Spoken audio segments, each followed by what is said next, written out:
જો 3.8 સ્વાધ્યાયનો દાખલો બહુ જ અગત્યનો છે, સહેલો પૂછાઈ શકે પેપર જો સહેલું નીકળે તો, અને સૂત્ર આપણે જાણીએ છીએ તેમ સૂત્ર પણ આપણને યાદ થઈ ગયું છે, તો એને સૂત્રનો અહીંયા યુઝ કરવાનો છે. બસ ખાલી નવી ટ્રીક અહીંયા એ છે કે તમને પૂરેપૂરો ડેટા છે ડાયરેક્ટ આપ્યો નથી, બરાબર, ઇનડાયરેક્ટલી તમને ડેટા આપેલો છે, તમારે ડેટાને ત્યાંથી એક્સટ્રેક્ટ કરવો પડશે કે નીકાળવો પડશે કે કયો મેઇન ડેટા છે આમાંથી.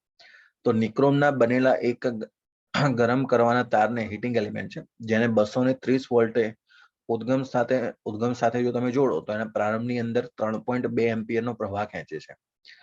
એટલે તમારે અવરોધ શોધવો હોય તો આપણને ખબર છે R બરાબર V ભાગ્યા I, V is equal two IR પરથી. તો વોલ્ટેજ છે તમારી પાસે 230 અને પ્રવાહ જે મળે છે તમને 3.2 મળે છે. તો આને તમે સોલ્વ કરશો એટલે તમને R1 ની કિંમત અહીંયાથી પહેલો અવરોધ મળશે તમને. બોલો R1 ની કિંમત કેટલી આવશે આને સોલ્વ કરવા? 230 ભાગ્યા 3.2 કરવાના છે.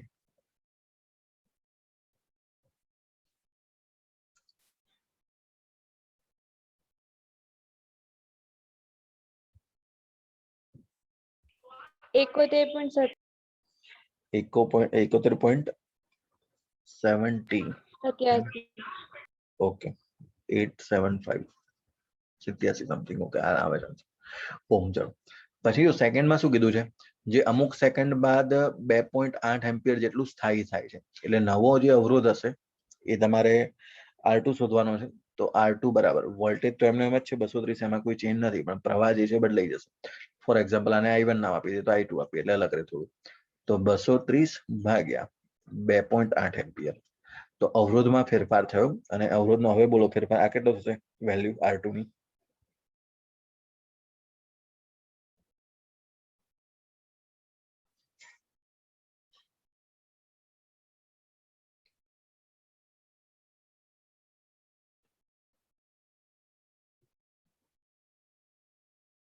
બસો 30 ભાગ્યા 2.8 કરો 82.14.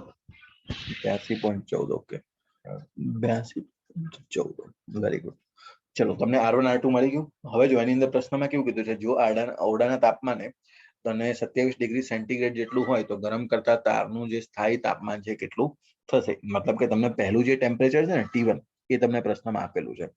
ઓરડાનું તાપમાન 27 ડિગ્રી સેન્ટીગ્રેડ, બરાબર. તો એ તમને T1 જે છે એ 27 ડિગ્રી આપી દીધું છે. તો R1 માટે તમારી પાસે T1 છે 27 ડિગ્રી સેન્ટીગ્રેડ.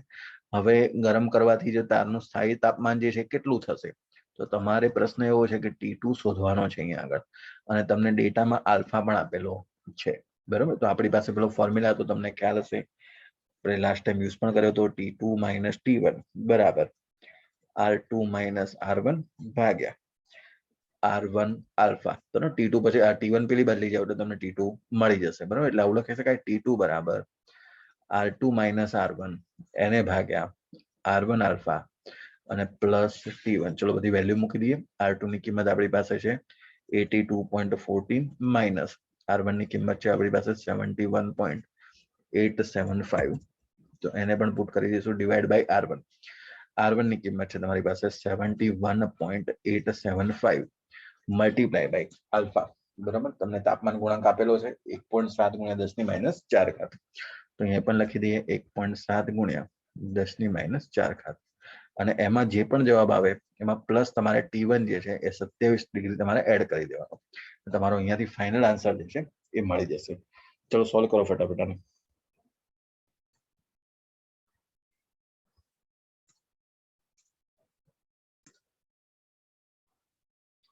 જેના મેસેજ આવ્યા છે 867.35 સાચો જવાબ છે, બરાબર. તો અહીંયા આગળ 867.35 ડિગ્રી સેન્ટીગ્રેડ, બરાબર. એકદમ સહેલો પ્રશ્ન છે. હવે જે નેક્સ્ટ ક્વેશ્ચન આપણે જઈ રહ્યા છીએ એને થોડું ધ્યાનથી જોડો, કેમ કે લાસ્ટ યર બોર્ડની એક્ઝામની અંદર આ પૂછાઈ પણ ગયો છે. 4 માર્કનો ક્વેશ્ચન છે અને સૌથી અગત્યનો પ્રશ્ન છે. અડધો હું સોલ્વ કરીશ, અડધો તમારે હોમવર્કની અંદર સોલ્વ કરવાનો રહેશે આને, બરાબર. અને ના ભાવે તો આપણે ડિફિકલ્ટી સોલ્યુશનમાં પછી એને લઈશું. જો આને ઇક્વેશન બનાવવાનું મેં તમને કીધું, અત્યાર સુધી તમે જે પણ પ્રશ્ન જોતા હતો ટેક્સ્ટબુકની અંદર સોલ્વ એક્ઝામ્પલ છે ને એની અંદર પ્રવાહને એ લોકોએ ડિવાઈડ કરીને આપેલો છે.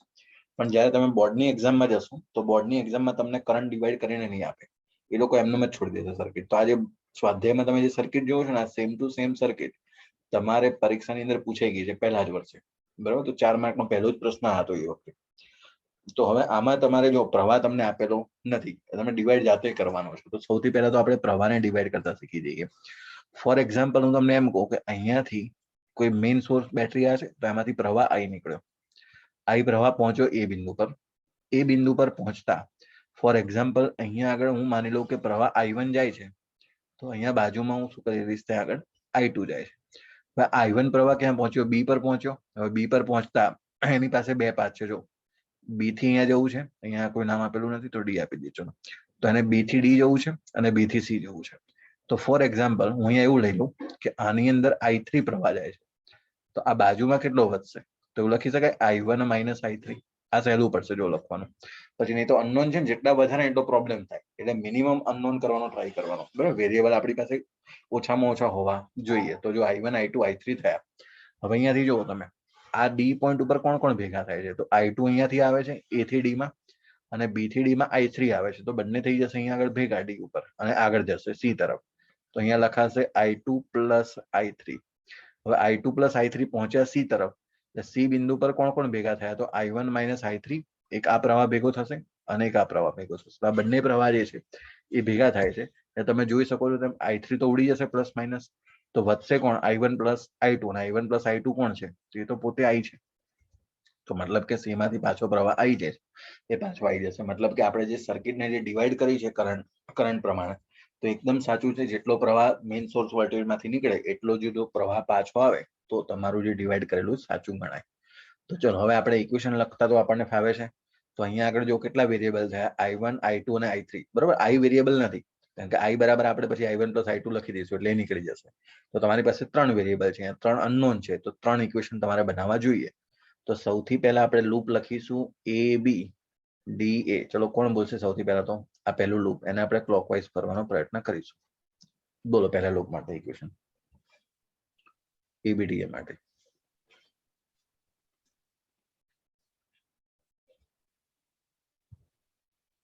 અવાજ આવતો નથી પ્રાણો તારો, તો બોલ્યા છે કીપડ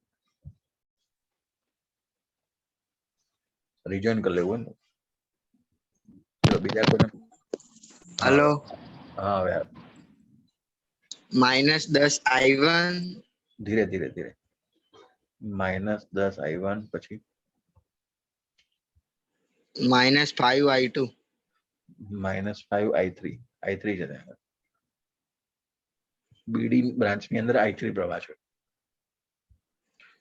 हाँ सर I3 बराबर બરાબર, પછી ડી થી એ તરફ, प्लस પછી ધન થઈ જશે plus. Very good. Plus plus સામે મળે તો પ્લસ લખીએ છીએ, plus 5 I2 is equal to 0.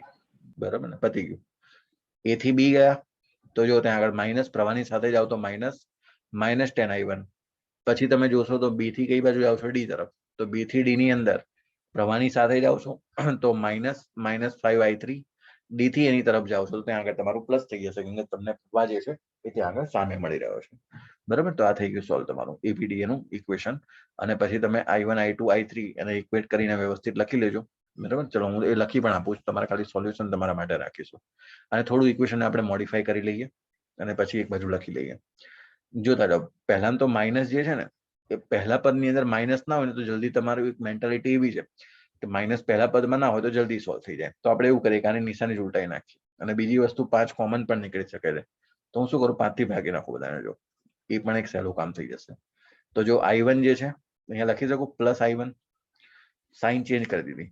બરાબર, પ્લસ I1 અહીંયા 2 થઈ જશે. જો બરાબર, 5 ગુણ્યા 2 10, પછી 5 5 તો જતા રહ્યા, તો માઇનસ છે, એના બદલે પાછું ફરી વખત પ્લસ 5 I3 અને 5 I3 સોરી I3 5 તો ઉડી ગયા હતા. તો અહીંયા થઈ જશે I3 પ્લસ, પ્લસ ના બદલે અહીંયા જે પ્લસ હતું એના બદલે મેં શું કરી દીધું? માઇનસ. તો 5 5 જતા રહ્યા, અહીંયા આવી ગયું -I2 ઇઝ ઇક્વલ ટુ 0. તો ચલો આપણે વેલ્યુ પુટ કરી એ બધે લખી દઈએ આગળ ઇક્વેશનને. તો 2I1 -I2 plus I3 is equal to 0, equation number 1. બરાબર, અહીંયા આપણે લખીને છોડી દઈએ. ચાલો પછી લૂપ બીજામાં જઈએ, સેકન્ડ લૂપ તરફ જઈએ અને પછી એને મોડિફાઈ કરીશું ઇક્વેશન, અને પછી લખીશું. અને પછી 1 2 3 ઇક્વેશન સાથે લખો એટલે તમને ખ્યાલ આવે કે કોને ઉડાવવાથી કયું ઇક્વેશન બની રહ્યું છે, એ તમને ખ્યાલ છે. ચલો તો શરૂઆત કરીશું સેકન્ડ લૂપ લખવાની. BCDB. ચલો સ્ટાર્ટ કરો BCDB લખવા માટે. કોણ બોલશે? આ લૂપ માટે આપણે બોલવાનું છે ક્લોકવાઇઝ ડાયરેક્શનમાં. ચલો જલ્દી ફટાફટ. -5i1 -5 i1 -i3 bracket i1 -i1 -i3 આ રીતે -5 બી થી સી માં પ્રવાહની દિશામાં એટલે માઇનસ અને કરંટ તો આખે આખો લખવો પડશે ને એ રીતે. પછી હવે સી થી ડી માં બોલો.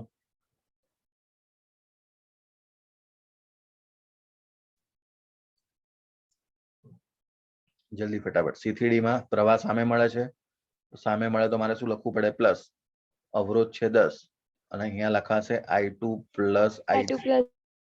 પછી સી થી બી માં પ્રવાહ સામે મળે છે પ્લસ, અવરોધ છે 5 અને પ્રવાહ છે i3 બરાબર 0. બરાબર i3 જગા બી થી ડી ની અંદર i3 પ્રવાહ છે. બરાબર અહીંયા પહોંચી ગયો બી સી ડી બી અહીંયા પૂરું. ચલો આને મોડિફાઈ કરી લઈએ. -5i1 હવે થોડું અહીંયા ધ્યાન રાખજો, પ્લસ માઇનસ માં ગડબડ ના થાય નાની. -5i1 -5i3 plus 10i2 plus 10i3 બરાબર. એની કરતા એવું પણ થઈ શકે કે આને સૌથી પહેલા તમે ઉડાઈ પણ દો. જો 5 થી તો ઉડી જશે, 5 થી ભાગી નાખો ને આખે આખા તો જલ્દી પતી જશે. એક સ્ટેપ ઓછું થઈ જશે ને, 5 થી ભાગી નાખો ચલો. એટલે આ તો ઉડી ગયું એટલે આવું બચશે જો -i1 -i3 બ્રેકેટમાં plus 2 times i2 plus i3 plus i3 is equal to 0. ચલો સોલ્વ કરવાનું સ્ટાર્ટ કરીએ હવે. તો -i1 minus minus plus i3 plus 2i2 plus 2i3 plus i3 is equal to 0. ચલો i1 પહેલા જોઈ લો. i1 કેટલા છે? એક જ છે તો -i1. પછી i2 કેટલા છે? 2i2. પછી બીજે ક્યાંય છે i2 નથી તો પ્લસ 2i2. i3 કેટલા છે? 2i3 એક i3 3i3 અને i3 એટલે 4i3 તો plus 4i3 is equal to 0. બરાબર ઇક્વેશન નંબર 2. તો જો i1 માઇનસ 2i 4 છે ને ત્યાં આગળ. ઓકે તો એને પહેલા i2 વાળું પહેલા લખી દઈએ. i2 અને i3 ઓકે 2i2 અહીંયા ગડબડ થઈ ગઈ છે 2i2 ઓકે. તો પ્લસ 2 જો પહેલું જે પદ હતું ને એ માઇનસ હતું, એના બદલે શું કરી દીધું? પ્લસ કરી દીધું. કારણ કે આપણે મેં તમને કીધું ને કે પહેલું જે પદ હોય એને લગભગ પ્લસ નાખો તો જલ્દી સોલ્યુશન આવતું હોય છે. તો તમને એ મેન્ટાલિટી, બાકી એમાંથી ફરક ના પડે કે એનાથી તમારા જેમ સોલ્યુશન થતું એમ જ થાય. પણ વિદ્યાર્થીઓને આસાન લાગે કે પહેલું પદ પ્લસ હોય તો જલ્દી પતી જતું હોય છે એટલે આપણે પ્લસ કરી દઈએ. તો -i1 ના બદલે પ્લસ, આ જે પ્લસ છે એના બદલે મારે માઇનસ કરવું પડે તો -2i2 અને 4i3 છે ત્યાં આગળ પણ મારે -4i3 ઇઝ ઇક્વલ ટુ 0. સમીકરણ નંબર 2. બરાબર તો 2 ઇક્વેશન થઈ ગયા. ચલો હવે ત્રીજું લૂપ આપણે ફરીશું. બરાબર કેમ કે આપણી પાસે 3 છે અનનોન અને જેટલા અનનોન હોય એટલે આપણે ઇક્વેશન લખવા પડે, આપણે જાણીએ છીએ. બરાબર જો આ જે ક્વેશ્ચન છે ને ટાઈમ કન્ઝ્યુમિંગ છે, મતલબ કે તમારી જ્યારે પ્રેક્ટિસ નહીં હોય, સ્પીડ નહીં આવે તમારી જાતે એને સોલ્વ કરવાની, ત્યાં સુધી તમારો ટાઈમ બગડશે. 4 માર્કમાં આવા પ્રશ્ન હશે જ. ચલો તો હવે જે લૂપ ફેરવવા જઈ રહ્યા છે, આ બેટરી છે 20 વોલ્ટની. તો બેટરી થી એ ડી સી અને બેટરી ઉપર પાછા. બરાબર જો અહીંયા બેટરી કર્સર જોઈ લો મારું. બેટરી થી ચાલુ કરો, એ પોઈન્ટ ઉપર પહોંચો, ડી પોઈન્ટ ઉપર પહોંચો, ડી થી સી અને ફરતા ફરતા પાછા 20 વોલ્ટ ઉપર પાછા. ચલો તો શરૂઆત કરીએ. સૌથી પહેલા બેટરી લખીએ માઇનસ થી પ્લસ એટલે અહીંયા લખી દઈશું પ્લસ 10 વોલ્ટ. અહીંયાથી પ્રવાહ માની લો કે જાય છે I, તો અહીંયાથી I અને 10 ઓહ્મ નો પ્રવાહ છે એટલે +10 સોરી માઇનસ પ્રવાહની દિશામાં જાઉં છું તો -10 પ્રવાહ I ને હું શું લખી દઉં? i1 plus i2. બરાબર અહીંયા જો પ્રવાહ આવી જાય છે ને લાઈનમાં તો એના બદલે I ના બદલે મેં શું કરી દીધું? i1 plus i2. અહીંયા છેલ્લે પાછું એ મૂકવાનું છે જ તમારે.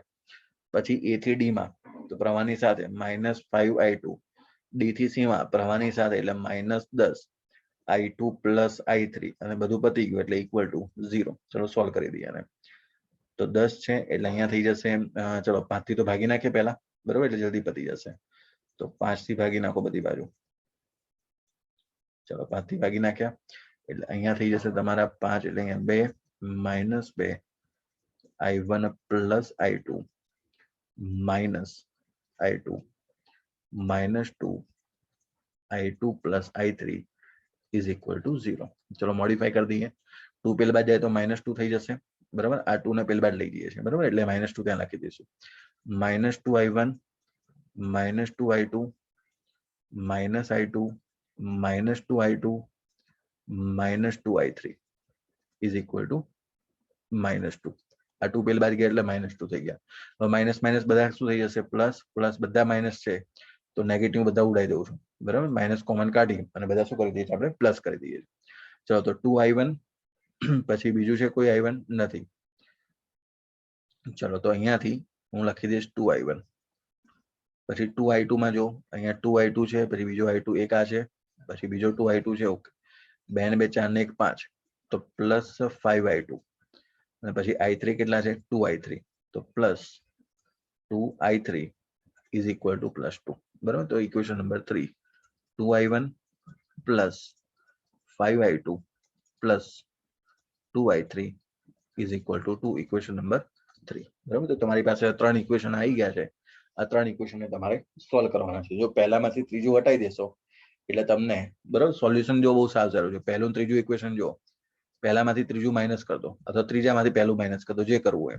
એટલે 2i1 તો ઉડી ગયા, i2 અને i3 ના ફોર્મમાં આવી જશે.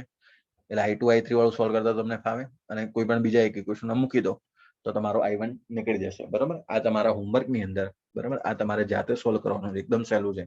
ઇક્વેશન 3 તમારી સામે છે, બરાબર. જેમ કીધું એમ i1 અને પહેલું અને ત્રીજું ઇક્વેશન માઇનસ કરી દો.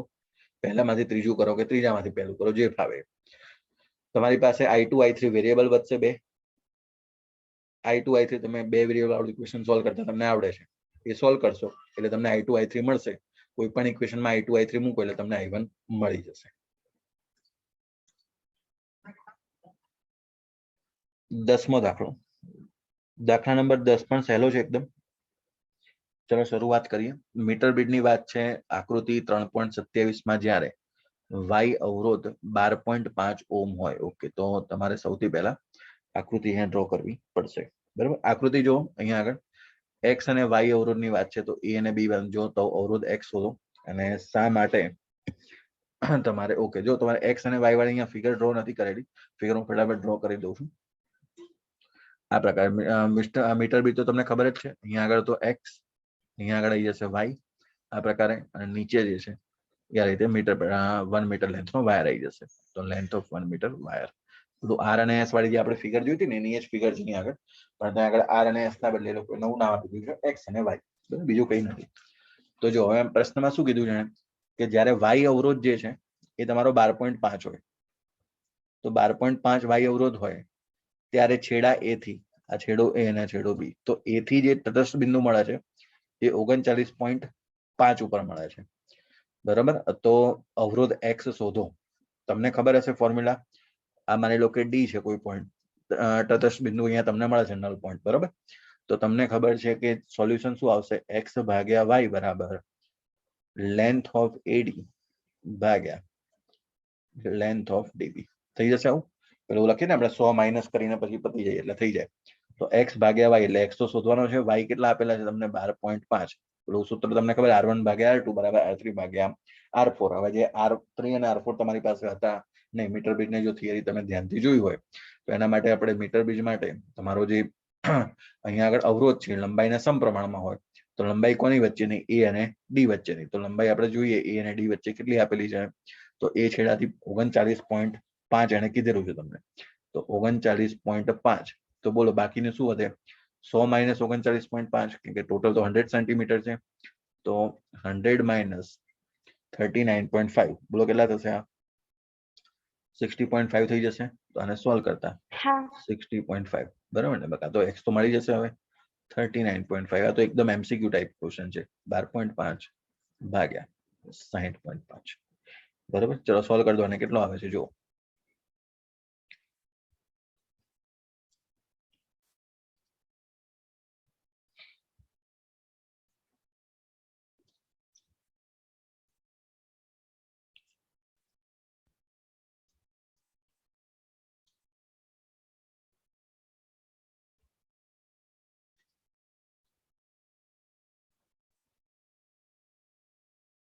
$8.16.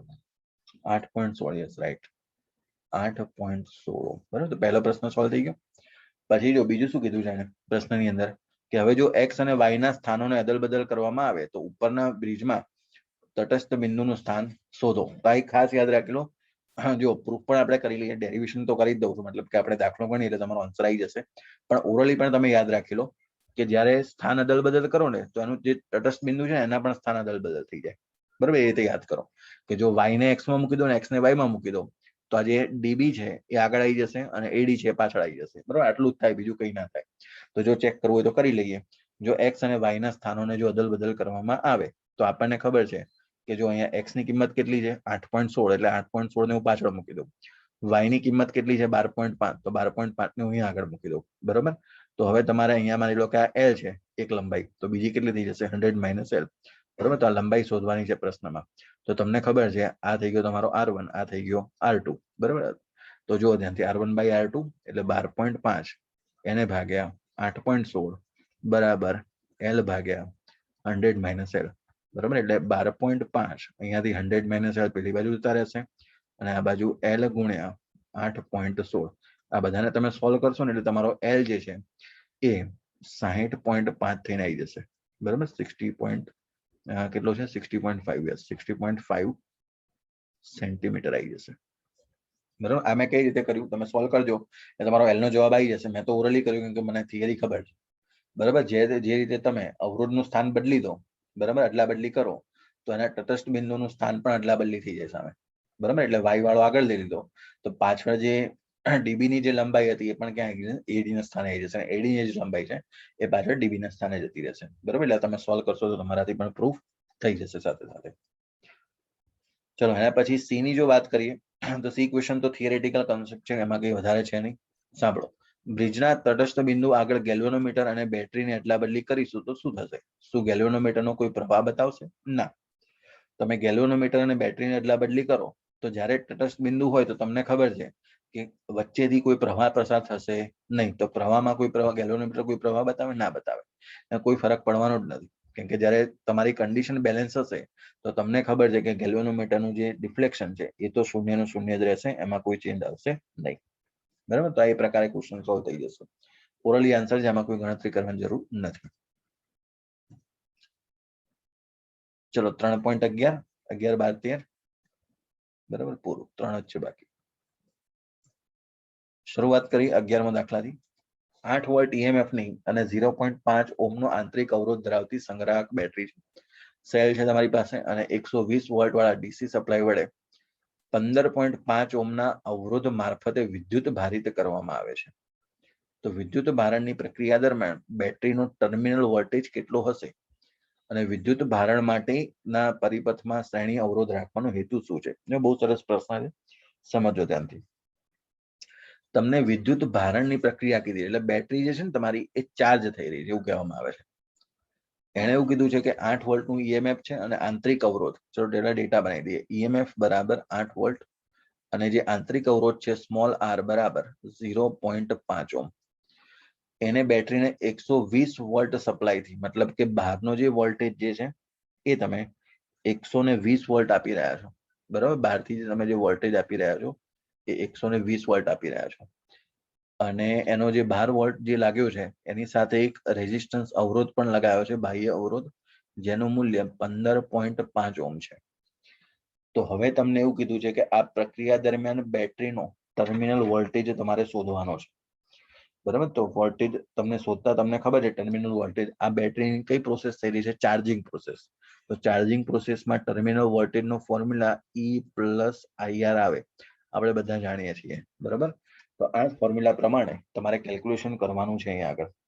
હવે પ્રોબ્લેમ એવો છે અહીંયા આગળ કેલ્ક્યુલેશનમાં, તમારી પાસે I નથી, ઈએમએફ છે, આંતરિક અવરોધ છે, યસ, પ્રવાહ નથી. તો પ્રવાહ શોધવાનો છે. કન્સેપ્ટને સમજો. આપણે જ્યારે થિયરી ચલાવી ત્યારે તમને એવું પણ કીધું હતું કે જ્યારે બેટરીને ચાર્જ કરવામાં આવે તો વિરુદ્ધ દિશામાં વોલ્ટેજ લગાવવામાં આવે છે. માની લો કે બેટરીનું ઈએમએફ આ દિશામાં હોય, કેટલું છે 8 વોલ્ટ, તો એની ઉપર જે લગાવવાનું આવે આની કરતા વિરુદ્ધ દિશામાં લગાવવાનું. વિરુદ્ધ દિશા એટલે કેવી?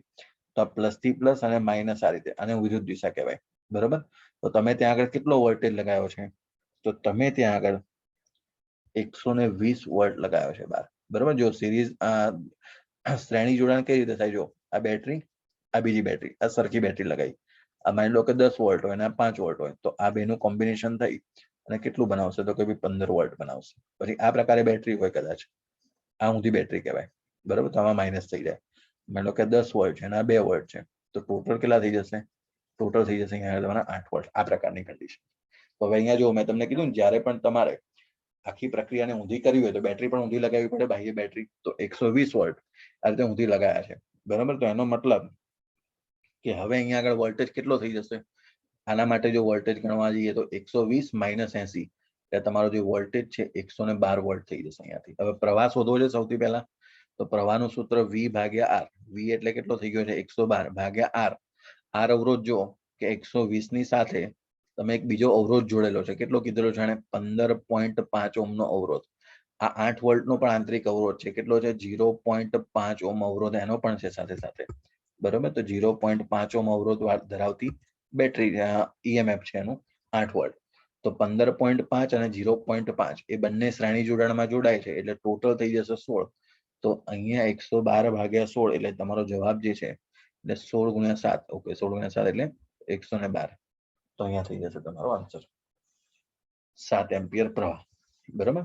તો તમને 7 એમ્પિયર નો પ્રવાહ અહીંયા આગળ મળી જશે. હવે જેવો 7 એમ્પિયર નો પ્રવાહ મળ્યો એવું તમે જોડી દો અહીંયા આગળ. તો કે ટર્મિનલ વોલ્ટેજ V બરાબર EMF કેટલું છે તમારી પાસે? 8 નું પ્લસ પ્રવાહ જે છે 7 અને અહીંયા થઈ જશે તમારો આંતરિક અવરોધ. આંતરિક અવરોધ છે 0.5. તો 0.5 એટલે 1/2 એટલે કે 8 પ્લસ અહીંયા થઈ જશે 3.5. 8 ને 3 11 અને 11.5 તમારો ટર્મિનલ વોલ્ટેજ. આ ખાસ યાદ રાખજો, ટર્મિનલ વોલ્ટેજ નો ફોર્મ્યુલા V બરાબર E પ્લસ IR ક્યારે આવે? કે જ્યારે તમારી બેટરી ચાર્જિંગ કન્ડિશનમાં હોય, બરાબર. વિદ્યુત ભારણની પ્રક્રિયા, એના એ બેટરીને તમે ચાર્જ કરી રહ્યા છો ત્યારે, બરાબર. હવે બીજો પ્રશ્ન જો સમજવા જેવો છે, કે એને એવું કીધું છે કે આ પરિપથમાં શ્રેણી અવરોધ રાખવાનું કારણ શું છે? એને 120 વોલ્ટ જે મૂક્યો એની સાથે એને 15.5 ઓહ્મ નો શ્રેણી અવરોધ જોડ્યો, એનું કારણ શું છે? જો આ ના જોડ્યો હોત તો શું થાત? તો જો કદાચ આ ના જોડ્યો હોત તો તમારો પ્રવાહ કેટલો થાય? ખાલી વિચારો. I બરાબર 112 તો વોલ્ટ છે ભાગ્યા આ 15.5 હટાવી દો, ખાલી શું લખું? 0.5. 0.5 એટલે 1/2 એટલે 1/2 2 ઉપર જતા રહેશે 112 એટલે 112 એટલે થઈ જશે 224 એમ્પિયર નો પ્રવાહ જાય બેટરીની અંદર. અને 224 એમ્પિયર જાય એટલે તમારી બેટરી છે બ્લાસ્ટ થઈ જાય, બરાબર. આટલો પ્રવાહ જે છે એ બેટરી સસ્ટેન ના કરી શકે. તો એના માટે ત્યાં આગળ પ્રવાહનો ઘટાડો કરવા માટે તમારે શ્રેણીમાં અવરોધ જોડવો જરૂરી છે, બરાબર. આ થઈ ગયું એનો પ્રૂફ. ચલો એના પછી નેક્સ્ટ 3.12 અને 3.13 જે છે એ તો એકદમ સહેલા છે. જો તમને એના ફોર્મ્યુલા યાદ હોય તો તરત સોલ્વ થઈ જશે. 12મો પ્રશ્ન સોલ્વ કરીએ. પોટેન્શિયોમીટરની રચનામાં 1.25 વોલ્ટની બેટરી છે અને તારના 35 સેન્ટીમીટરની અંતરે તટસ્થ બિંદુ આપે છે. હવે જો આ કોષને બદલી અને બીજો કોષ લગાવતા તટસ્થ બિંદુ ખસીને 63 સેન્ટીમીટર, બરાબર, 63 સેન્ટીમીટર આગળ મળે તો બીજા કોષનું EMF કેટલું હશે? તો તમે જ્યારે કોષની સરખામણી કરી હતી, કદાચ તમને યાદ હશે ફોર્મ્યુલા એ વખતે કીધું હતું MCQ માટે કામનું છે, E1/E2 બરાબર L1/L2, બરાબર. તો E1/E2 is equal two L1/L2 formula તમને ખબર છે. તો પોટેન્શિયોમીટરની રચનામાં એક બેટરી માટે જો તમારે E1 જે છે એ તમારું 1.25 વોલ્ટ, અહીંયા L1 જે છે 35 સેન્ટીમીટર, બીજો કોષ છે એનું EMF તમને શોધવાનું છે, અને બીજું જે છે એ L2 લાઈન છે 63 સેન્ટીમીટર આપેલી છે. તો તમને અહીંયાથી E2 ની કિંમત મળી જશે. આ તમે હોમવર્કની અંદર જાતે સોલ્વ કરી લેજો, બરાબર. આ MCQ છે, MCQ માટે અગત્યનું છે, તૈયાર કરી લેજો. ફોર્મ્યુલા મૂકવાનો છે, આન્સર આવી જશે. 3.13 ઉદાહરણ નંબર 3.1 માં ઓકે, એની કઈ જરૂર નથી. અહીંયા જો મુક્ત ઇલેક્ટ્રોનની અંદાજિત સંખ્યા ઘનતા એટલે કે n આપેલો છે.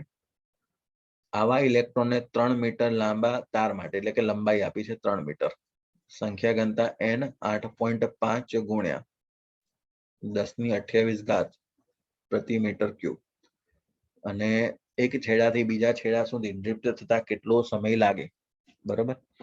એટલે તમારે અહીંયા આગળ સમય શોધવાનો છે અને ક્ષેત્રફળ આપ્યું છે અને પ્રવાહ આપ્યો છે. ક્ષેત્રફળ અમને આપેલું છે 2 ગુણ્યા 10⁻⁶ મીટર નો વર્ગ અને પ્રવાહ છે I બરાબર 3 એમ્પિયર. આટલી તમને વસ્તુ આપેલી છે અને તમને કીધું છે સમય શોધવાનો છે. એ લંબાઈ આપેલી છે, યસ. તો લંબાઈ તમને ખબર છે, લંબાઈ બરાબર સમય ડાયરેક્ટ શીખવાડ દઉં તો T બરાબર લંબાઈ ભાગ્યા વેગ. હવે તમને ખબર છે અહીંયા આગળ કયો વેગ આવશે? તો ડ્રિફ્ટ વેગ આવશે, તો લંબાઈ ભાગ્યા વીડી. બસ તમારે ખાલી વીડી શોધવાનું છે. તો વીડી શોધવા માટે જો તમને શું શું આપ્યું છે, એન આપ્યો છે, એ આપ્યો છે, આઈ આપ્યો છે, બરાબર. તો વીડી નો ફોર્મ્યુલા તમને ખ્યાલ હોવો જોઈએ. આઈ નો ફોર્મ્યુલા આપણે તૈયાર કર્યો તો યાદ કરો, આઈ is equal two NE VDA. આવો ફોર્મ્યુલા તમને કદાચ યાદ હોય ડેરિવેશન ની અંદર. આમાંથી VD ને બનાવી દો કરતા, તો VD બરાબર તમારે અહીંયા થઈ જશે I ભાગ્યા NEA. પ્રવાહ તમને આપેલો છે I બરાબર 3 એમ્પિયર. n ની કિંમત છે તમારી પાસે 8.5 ગુણ્યા 10⁻28. E નું મૂલ્ય થઈ જશે અહીંયા 1.6 ઇન્ટુ 10⁻−19 ગુણ્યા એરિયા, ક્ષેત્રફળ પણ તમને આપેલું છે અહીંયા આગળ 2 ઇન્ટુ 10⁻6. તો અહીંયાથી સોલ્વ કરશો એટલે તમને VD મળશે, અને VD મળે એ તમારે અહીંયા પુટ કરવાનું, અને લંબાઈ તો તમને 3 મીટર આપેલી છે તો 3 ભાગ્યા VD, તમારો આન્સર આવી જશે.